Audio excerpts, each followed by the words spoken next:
025, The Street. There's a street in the increasingly gentrified community Bonus that is completely unlike the rest of the district.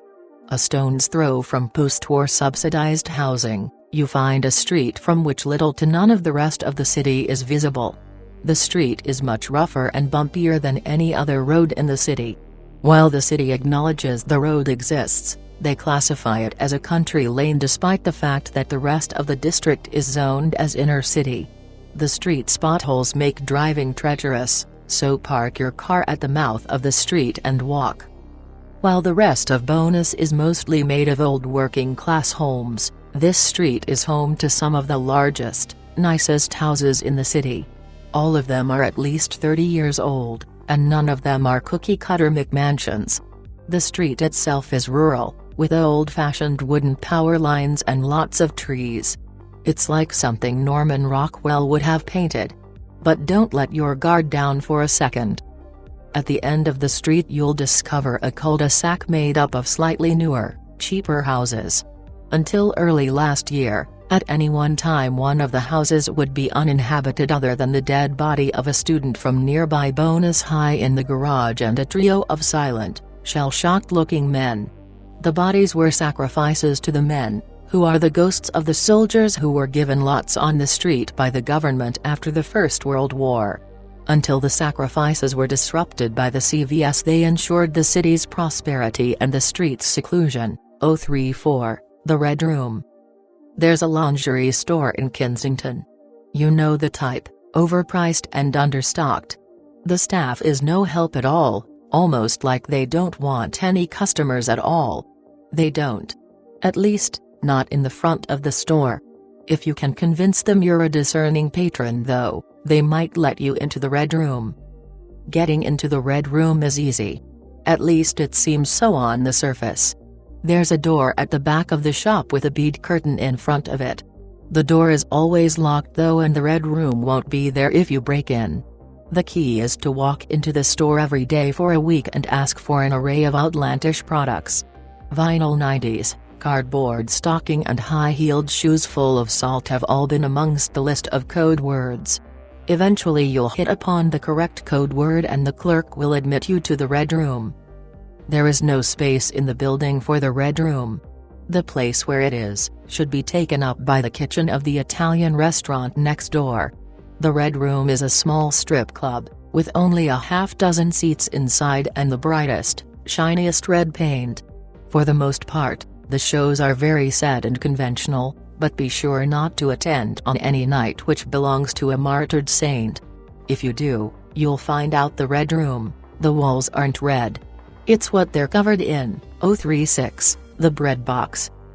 Down around 14th and 9th, there's an alley between a parkade and a small office building. Unlike many downtown alleys, this one is clear of parking and transients. In fact, there never seems to be anyone in it at all. There's never a car cutting through to avoid traffic, never any teenagers looking for somewhere quiet.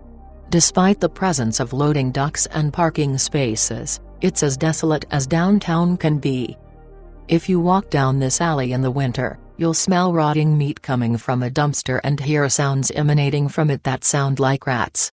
But if you look inside the dumpster, you'll find that it's empty other than a plain tin bread box. The bread box will, despite being of a kind not manufactured for decades, be in mint condition. If you open the box, which you should never do under any circumstances, you will discover that it contains your own severed head. Your head will tell you two secrets and a lie, and then expire. 038, The Record. In any second-hand record store in the city, the morning after it rains, a small yellowed envelope containing an aged record single can be found amongst other vintage materials. The owner will never have seen it before and will allow you to walk off with it for a pittance. The record's title will be faded with age. Nothing but the vaguest suggestion of letters and the tattered scraps of album art will remain. Take the album home and place it on a turntable. The normal speed will be too fast, so instead turn it slowly by hand. The first two rotations will yield nothing other than a cacophony of screams. However, Subsequent rotations will reveal nonsensical sentence fragments comprised of disconnected words. To decipher the statements, cut out a circle of paper the same size as the record and cut it into a spiral. Write the words you heard down on the circle, moving inward from the outermost edge. Then place the spiral atop the record. Read from the inside out. Each column of words names a location and date. Each date is the day after a rainfall in the year to come. At each of these locations and times, you will find an envelope with a sentence of your obituary in it. 039, the diskette. There's a computer in a downtown resume center that is well over a decade old.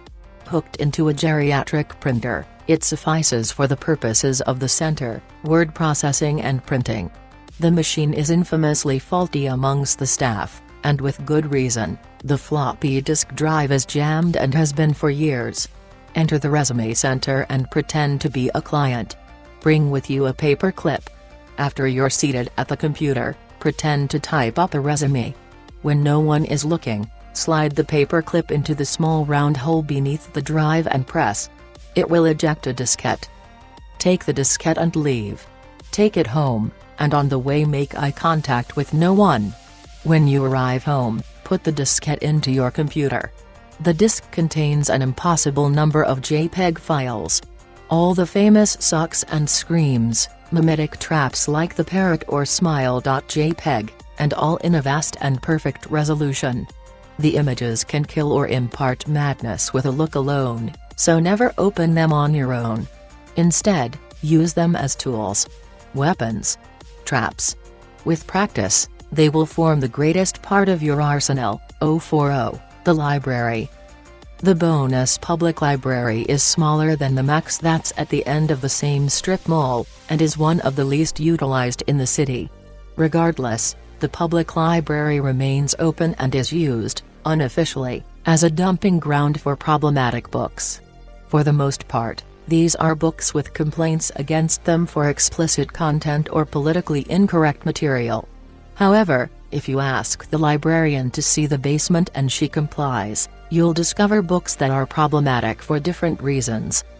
To get into the basement, you need a public library card, no overdue notices against you, and to come on Saturday evening when the librarian in charge of the basement is on duty.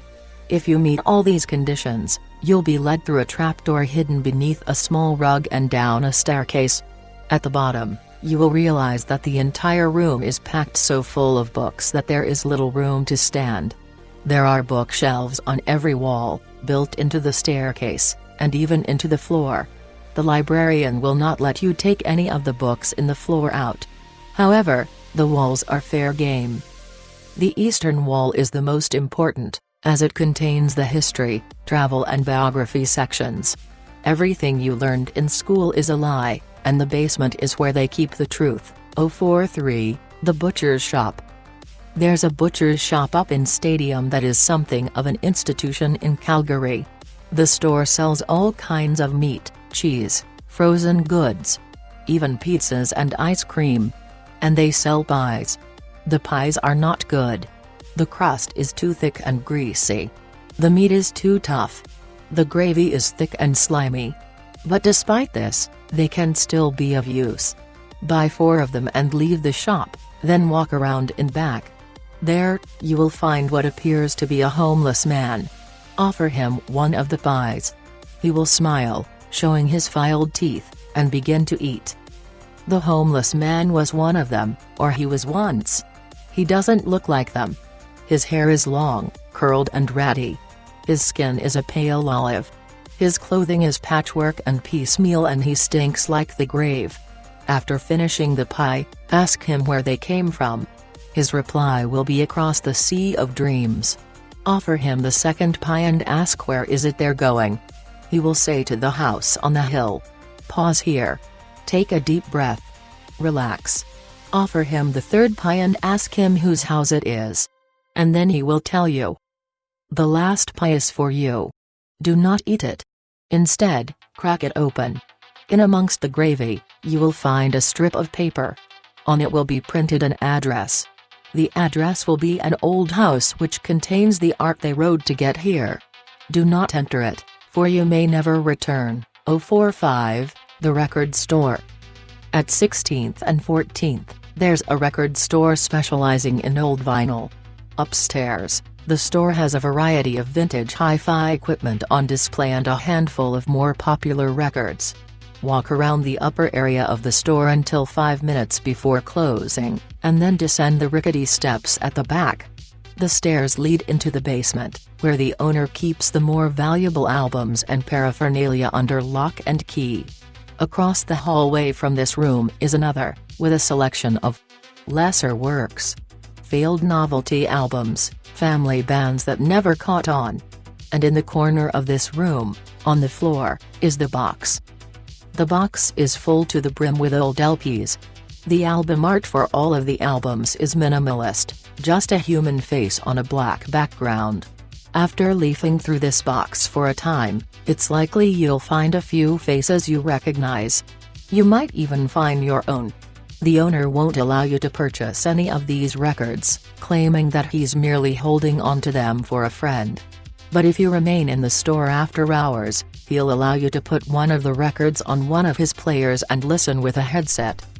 You will hear, with crystal clarity, the thoughts of whoever's face is on the record at the moment while you're listening. 046, The Soup Kitchen. The Soup Kitchen downtown has been open for years, although it's received support from different charities and agencies. Most recently it's been attached to Cups and the Mustard Seed. But it's always invariably dropped within 6 months. Despite this, the door never closes and it never has any trouble holding on to volunteers or its location. Go to the Soup Kitchen on a Tuesday afternoon and get a cup of soup. The broth will be cheap with hard water and lumps of powdered stock, but drink it anyways. You'll need the protein. After drinking the broth, leave the Soup Kitchen and walk down the alley next to it. After a moment's searching, you should locate a milk crate that should give you enough of a boost to reach the fire escape on the building that houses the Soup Kitchen. Climb the ladder and then walk to the top of the fire escape. Regardless of the weather, the top floor window will be open. Climb inside, but leave behind anything that might be construed as a weapon. The volunteers are jumpy. The top floor will be a recreation, almost down to the last detail, of the Soup Kitchen itself. The most important differences will be that the volunteers behind the counter have their mouths stitched shut and that the patrons are noticeably better dressed than the homeless and impoverished on the ground floor. The soup they ladle out here is a broth made from the tears of a captive angel lashed to the wall in the building's basement 70 years ago over the protestations of William Aberhart. Drinking it will grant you youth until the end of your days, but the gates of heaven will forever be closed to you. 047, The McKimmey Library. McKimmey Library at the University of Calgary is supposedly obsolete, and definitely of little interest to the scholar of the obscure. Nevertheless, as a building on the borderline, near its replacement, it teeters on the precipice between our Calgary and its shadows. As the library prepares to give way to the new Taylor Family Library, its last sighs echo throughout the structure. Reality is soft here, soft and pliable and easy to push through. Like other borderlands, it is dangerous for precisely this reason. Dangerous, but useful. Walk up and down the building's staircases until the lights begin to dim and color begins to drain from your field of view. After the color has completely drained, exit the staircase. You'll find yourself in one of the other libraries, in one of the other cities. The books will be altered, some subtly and others more overtly, and all will contain secrets that have slipped in around the edges. Beware the librarians, however. They prize silence, and they punish overdue books with a staggering ferocity. 048, The Hope Chest. This one is written in a slightly different hand than the rest. A hope chest is a small box or trunk given to young girls. The idea is that over the course of their lives, they collect linens, baby things, crockery and pieces of household decor to take with them when they get married. It's sort of a poor man's dowry. I remember when my sister got hers. But I'm wondering.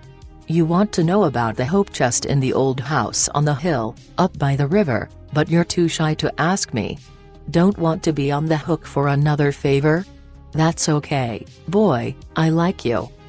The hope chest measures about 16 inches by 24 inches by 12 inches and is made from cedar, as was the custom at the time.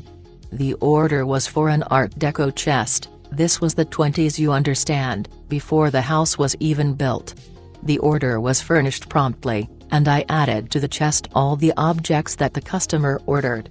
Bottles of unguents, potent herbs and allspice. He requested that it be sewn into the cloth lining, which I of course indulged. I had no idea of knowing who they were at the time. We thought they were just post-war immigrants. Insofar as I know, he never opened the hope chest. It's a sort of a safety, you see. The second it opens, everything inside is let out and, well, after this many decades of fermentation. Well, you know what they say about mutually assured destruction? I'm pretty sure that they could show them a thing or two about assured destruction. The page is signed Edward Ramsay Dickey with a bold, antiquated flourish, 049, kitsch. On Edmonton Trail there is a diner of the type that was trendy about 10 years ago. You know, the kind that puts muesli in everything and has a DVD of old cartoons running on a wood-paneled television. The walls, like all diners of this type, are practically dripping with kitsch. Mostly 50s and 60s stuff, although there are some old Lohengrin postcards and the like. What makes this diner unique is that every single piece of kitsch inside was used, in some way, to kill someone. There is not a single object in that room which has not been, in some way, used for an act of violence. The postcards were love letters left out to inflame the rage of a jealous spouse. The broken clock above the counter was used to brain a sewage worker in the late 70s. Even the decorative infomercial knife set was once used in the torture, murder and mutilation of a local gang member. What's more, if these objects are placed atop the DVD player hooked up to the TV near the entrance, the picture on the changes to the murder through the eyes of the victim. This has made the diner popular amongst local Satanists and snuff fetishists who view the murders after hours. However, the diner ran through its stock of deadly kitsch last summer, and has since taken to commissioning new killings to decorate the walls. 050, the tattoo parlor. Go to any tattoo parlor in the city of Calgary and make a point of entering through the back door. Tell the proprietor that you need a tattoo, and tell him the regular ink won't do. Ask him for what he keeps in the basement. Even if the building doesn't have a basement, even if the tattoo parlor is already in the basement, he will lead you to a metal door in the western wall and open it. The stairway beyond it is dark, and it will get darker when he closes the door behind you. Climb down the stairs slowly. You will find yourself in what appears to be a filthy, unlit copy of the room upstairs. Wait patiently for the owner to come out of the back. He will be a gaunt man with no eyes. Tell him you want a tattoo and tell him the regular ink won't do. He'll smile and silently lead you into the workroom. There, he will invite you to take a seat, and then he'll begin to give you your tattoo. When you leave, your tattoo will be whatever you asked for, simple and mundane. However, within a week it will become infected and boils will sprout on your skin in a strange, disturbing shape. Sketch this shape on a piece of paper. It's your piece of the puzzle, and when the rest of your Atman arrives, you'll need to piece it together. 053, the trailer. There is a trailer park in Crowfoot, or was the last time I was there. Should it remain in whatever year you're reading this, go there. Close your eyes and begin to walk.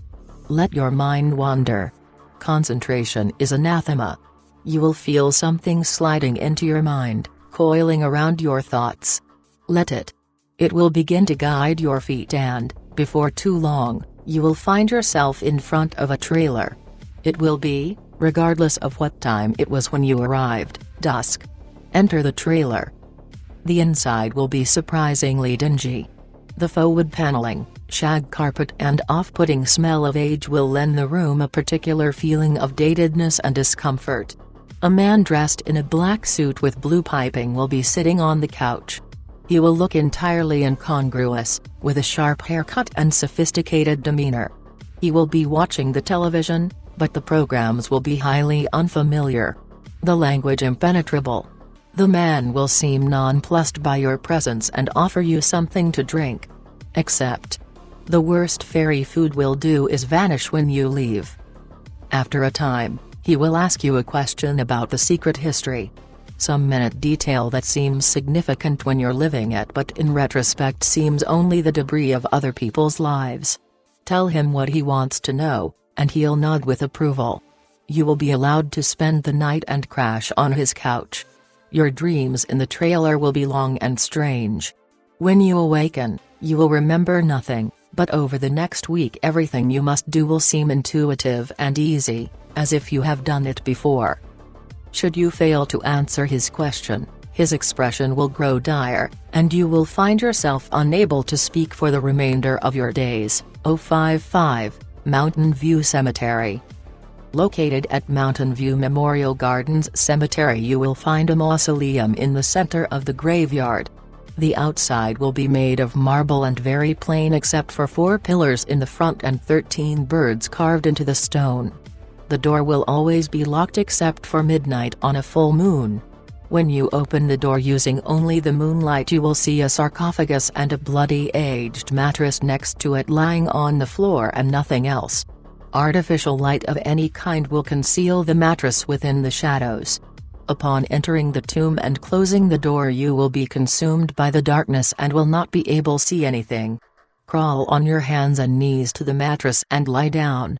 Soon you will hear cement scraping, light breathing, footsteps and shuffling as though there is someone else in there with you constantly throughout the night. If you can fall asleep before dawn, when you wake you will only need 3 hours of sleep a night from that point on. If the sounds keep you awake when you exit the tomb, you will only be able to sleep for 3 hours a night and will slowly descend into madness. 056, The Drive-In. The drive-in hasn't had many customers in years, if it ever did. It doesn't have the iconic appeal of Peter's, it doesn't have the cult appeal of that red bus, and it definitely doesn't have good food. It's never even managed to cash in on any retro appeal since it was built 10 years too late. What it does have is a large denim-clad regular who always seems to be seated, regardless of the weather, at one of the concrete tables out front. If you look past the person who takes your order, into the kitchen, you can see photos tacked up on a bulletin board that go back to when the drive-in was founded in the late 70s. The man, utterly unchanged by time, is in them. At night, he actually goes inside the drive-in to sleep, although he's definitely not the owner, and if asked, the staff claim not to notice him in the photographs or outside the building. If you ask him how he's stayed the same so long, he'll tell you that it's force of habit and refuse to talk about it any further. If you ask him why they let him sleep inside, he'll claim that he works there in some function and likely tell you to mind your own business. If you want a straight answer, you'll have to ask him, why does the drive-in run through so many staff? But be careful.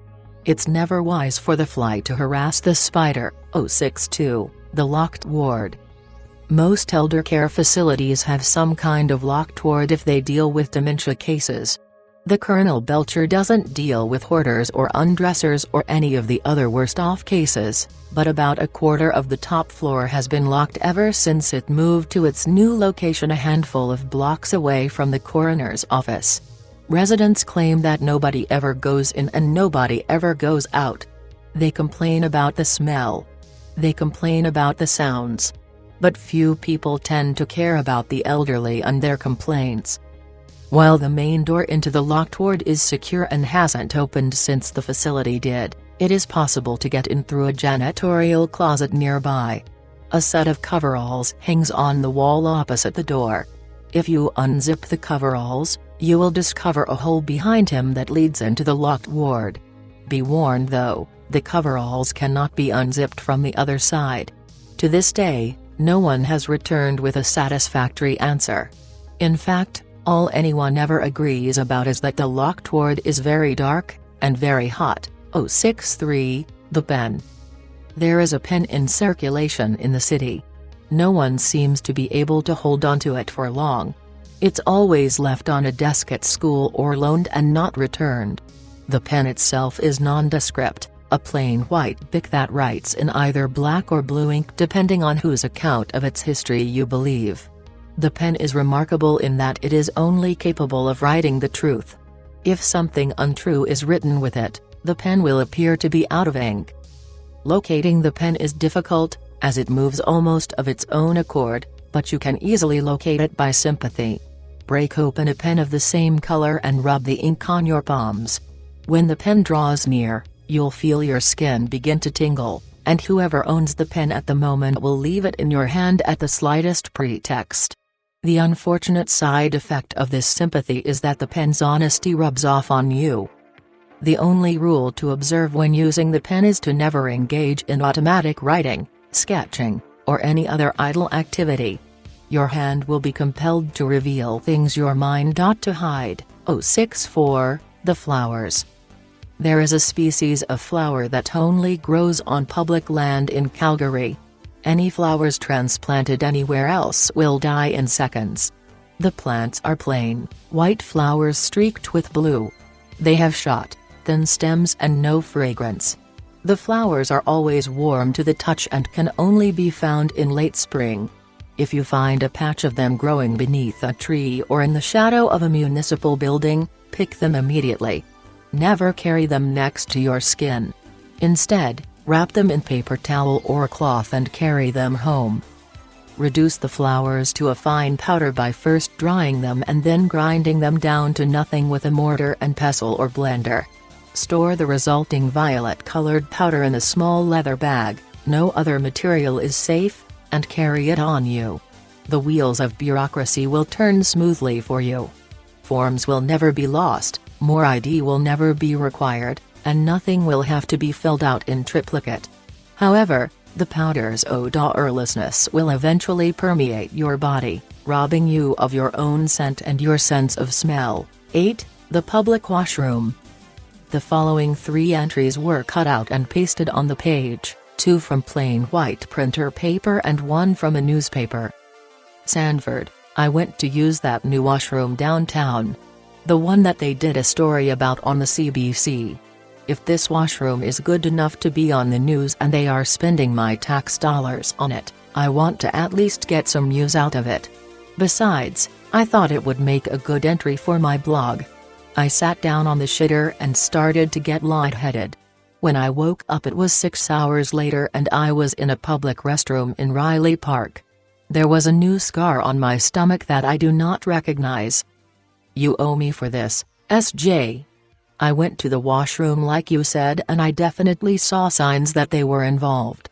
Illusory concealment of blood, the smell of allspice, the signs are unmistakable. I know you said you thought we should let it be, but I'm going to go back tonight and try to burn it down. Jess P.